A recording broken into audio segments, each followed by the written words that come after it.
I think I fell in love with photography at high school. When I first time saw an image appearing in the darkroom, a floating paper in that liquid, I was absolutely captivated by the magic of photography.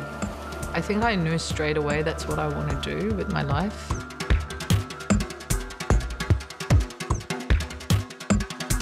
I am Hoda Afshar. I was born in Iran in 1983. I now live and work in Melbourne, Australia. I believe in the power of images to change the world by changing the way that we see it.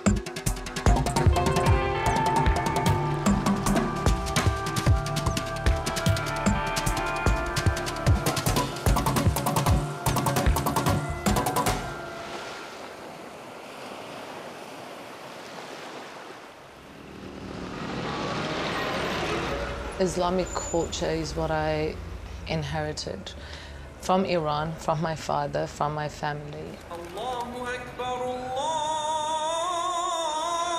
Akbar. When I hear the sound of azan, the call for prayers, it just does something to my heart that I can't even describe, because this is something that I grew up with. I don't practice religion personally, but the version of Islam that I know is the one that my father introduced me to, and that's the religion of peace and love. This is part of my identity, which I can never ever separate myself from. When 23-year-old Hoda migrated to Australia in 2007, she was surprised by the assumptions people made about her. If you migrate from a non-Western culture into the West, it's a completely different experience.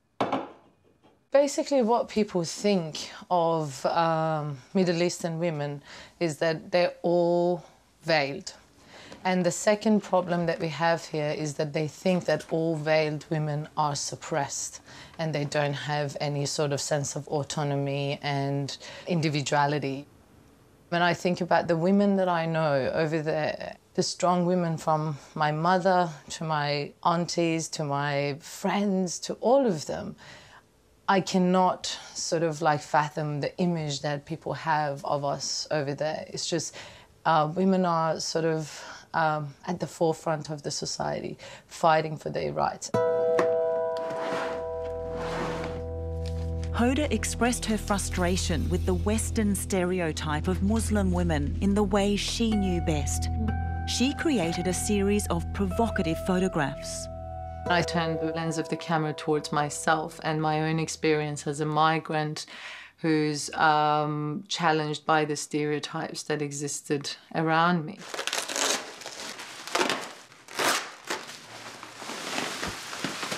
These are images from my On the Western Eyes series, which I made around 2013 and 14.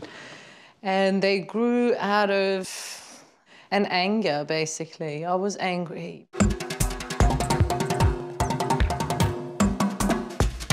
I made this for the Western audience. I wouldn't have made this if I was still in Iran. Even if someone doesn't know you, they feel like they know you because they see so many reports in the media about Muslims, about the Muslim community, about Islam. And as soon as they see you in a veil, or as soon as they realise that you're Muslim, if you're a woman that's not in a veil, you immediately judge, or they feel like they already know who you are and they know what your story is. So Under Western Eyes is really speaking back to that stereotype, and it's really interesting to see people's responses to those works. A lot of people actually feel like Hoda is presenting images of Muslim women in the veil who are secretly desiring a so-called Western and free lifestyle, and that they're actually oppressed. But it's actually the opposite. It's satirical and it mocks this expectation.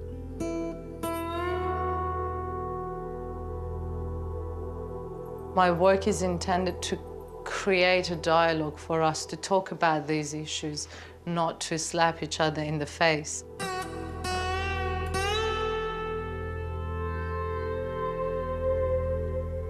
I can only speak for myself, not on behalf of the entire country. I'm an individual with my own history and my own narrative that is different from my next door neighbour, my cousin, my friends at the school.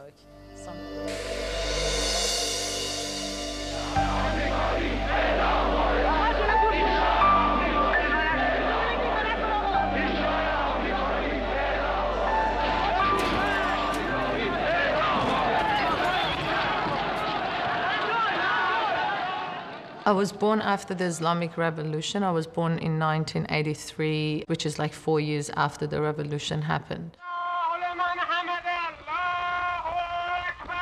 When you're born in Iran, you basically don't choose whether you want to be Muslim or not. You don't have a choice. You're born as a Muslim if your families were Muslim. I grew up in a middle-class family. Educated, secular.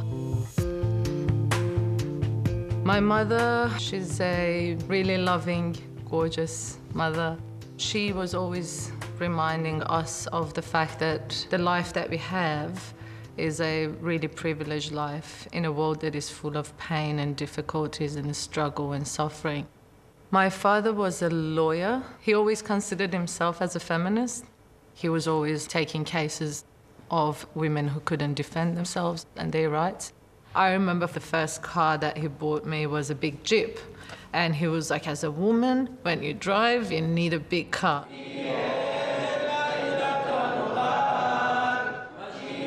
He believed in Islam as the religion of peace and something that is different from politicized Islam.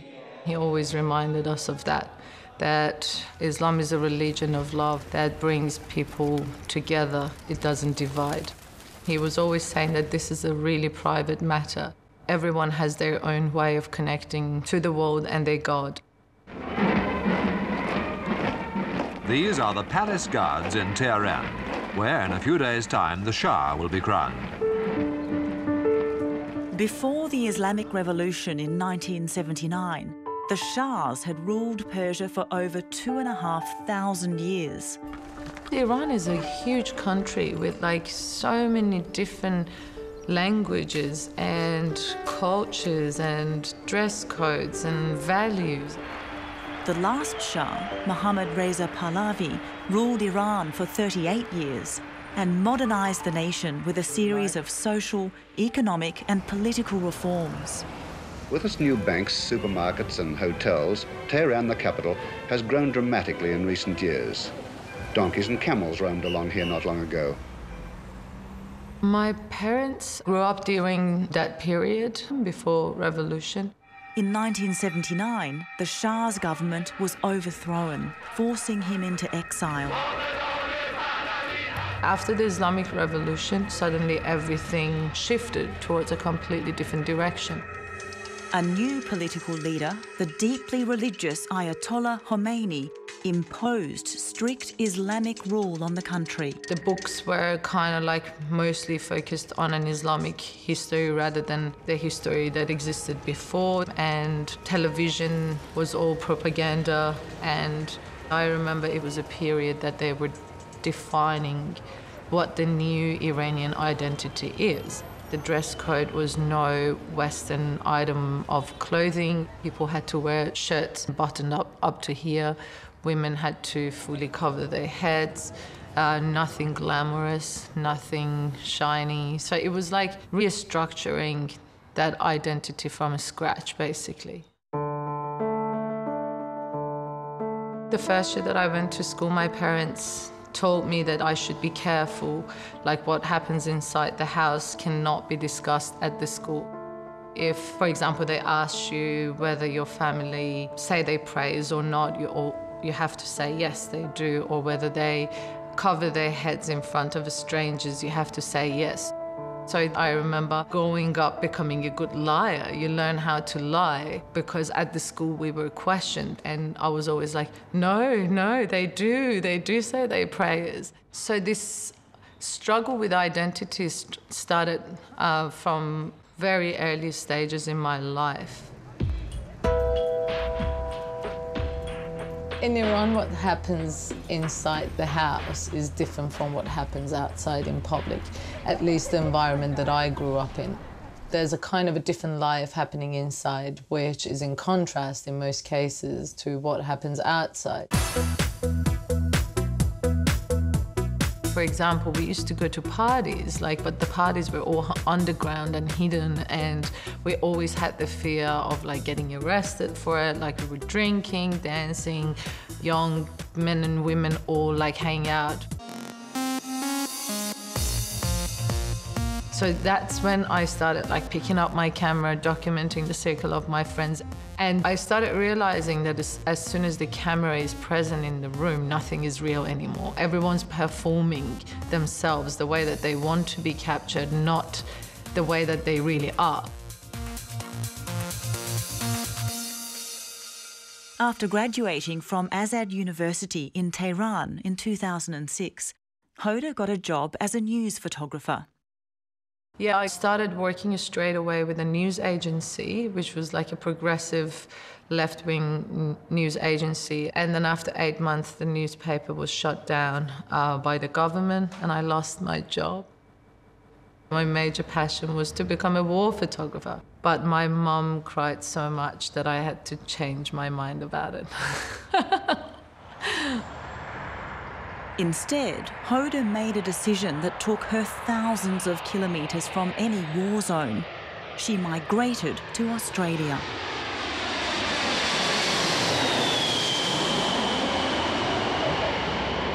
I got involved with someone who was living in Australia, and I thought I'd come here for 6 months to see how things go. And then here I am, nearly 12 years later.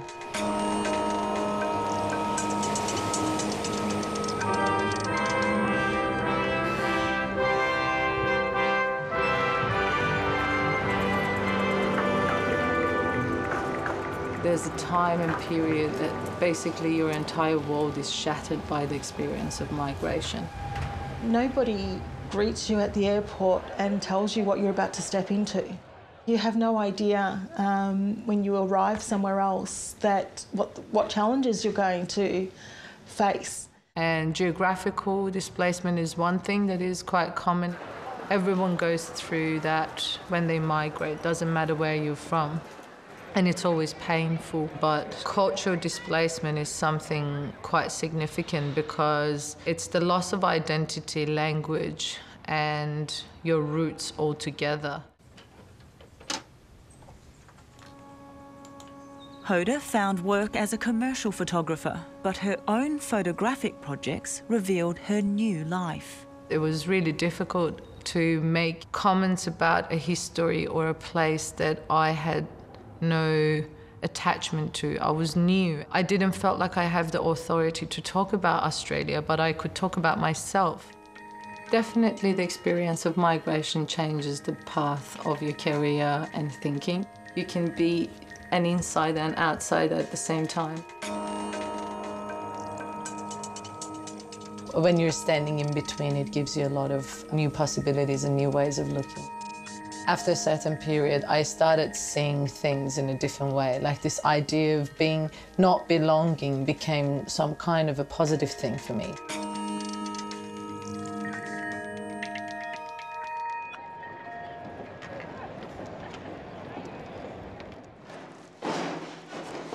Having lived in Perth and Sydney, in 2013, Hoda settled in Melbourne. I've been teaching photography for the past 5-6 years now.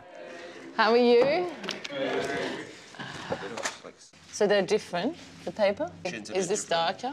Teaching is a really interesting job, in fact, especially when you work with a lot of young people who are at that stage in life. No, it's got that sort of painterly quality, which is something that you want to achieve in your work too. So you realize how much impact you're leaving on the way that they look at the world, and especially using their camera to explore the world that they inhabit.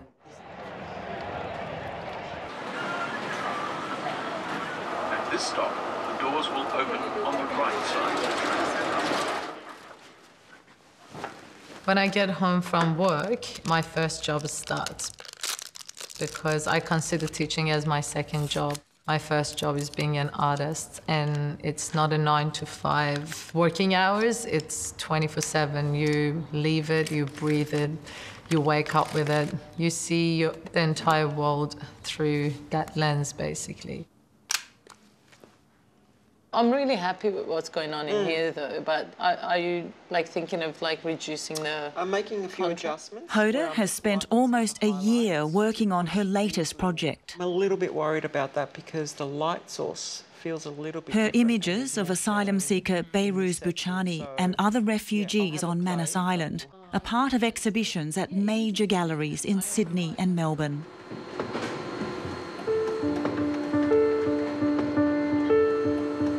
For the refugees living in the Manus Island Detention Centre, uncertainty about their future remains. It was at the end of October in 2017 that the Australian government closed the detention centres on Manus Island, and that's when I remember seeing Behruz on TV. Today they beat some of the refugees, so that was not peaceful. I was watching Behruz struggling on the news to communicate that with people over here. I saw something familiar in his eyes. My father was a Kurdish man too, and his family had to flee their home and move to another part of the country to be safe. Kurdish people are famous for their resistance historically, and their resistance has always been absolutely glorious. They never give up. So I had that sense of connection to him as well. In 2012, Hoda's father died. I all of a sudden felt like I lost my connection to Iran and my identity and my history. It was the most difficult experience I've ever faced with in life. So I decided to go back to Iran and travel and search for him in the country and maybe somehow coming to terms with his loss through photography. Hoda travelled all over Iran with her camera. I started realising that unconsciously I'm photographing a lot of men, and I think it became part of that whole idea of searching for my father and that history. And there's one thing that if you look at all the portraits, it's that sense of fragility that is in the portrait of Ali. You see it as a young boy, to the man that is sitting, the old man that is sitting on another rocky mountain staring into a distance. Portrait of Ali won the 2015 National Photographic Portrait Prize. I think, again, it's like something that is what I know of my father, and also another way of opposing that image of Middle Eastern men as all like dangerous, threatening, extremist terrorists, you know. Hoda's practice is very purposeful.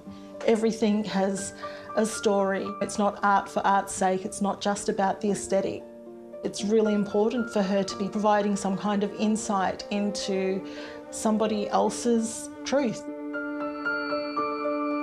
The bathhouse was a secret space. I got invited by a group of young homosexual men that I got to know through my travels. It's the only public space that they can be themselves openly and explore their sexualities. That was really fascinating to me, where this private and public come together, the invisible and visible come together. And they wanted to share the intimacy that they had between them, and also something that they were not allowed to share with anyone.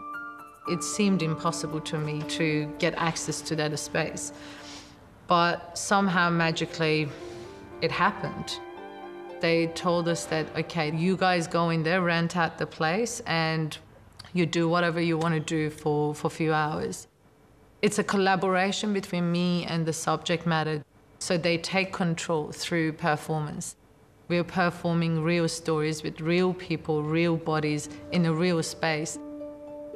The beautiful intimacy that exists between like those bodies and the nakedness of it is what I tried to use in the next work that I made with Behrouz Boochani. When I contacted him, he said, finally an artist. I've been waiting for an artist to come to Menace. Working with Hoda was very special for me because she wanted to come immediately, and I told her that no, it's better that we should do research together and work on this to understand the soul of this prison camp. It took 4 months to work out how they would collaborate. It was in March 2018 that I decided to go to Manus Island. I went straight to Port Moresby and applied for a visa on arrival, and I had to lie. I applied for a tourist visa because I knew if I applied for other visas as a photographer, my application would get rejected.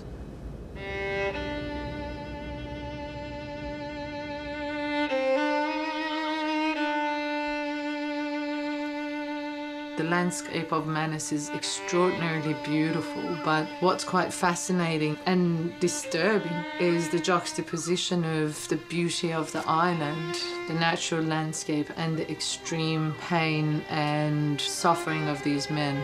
They hate the color green. They call it green hell.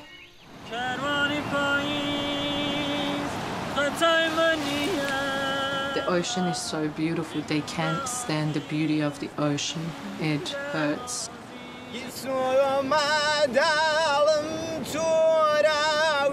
A number of refugees got involved in the making of a video and a series of portraits. Each one of them told me a story, and I explained to them how we can translate these narratives into sort of like visual metaphors that can express your emotions and feelings. For example, referring to natural elements was a way of sort of bringing out their humanity in the photographs.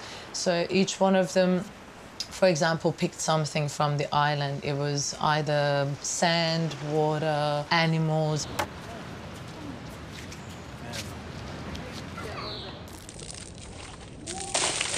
Water was, for a lot of them, the symbol of the journey. And in between them and their homeland sits only water. For this guy, he's a stateless Kurdish man, and he picked sand because he said the sand is the land that is torn from me, and I'm torn from it too. The last portrait that I made was the portrait of Behrouz Boochani, and we almost forgot to take his portrait. It was the plan to leave him for the last, and on the last day before we leave, I was like, Behrouz, what about you? So for Behrouz, it was fire. The fire that he has, the passionate writer.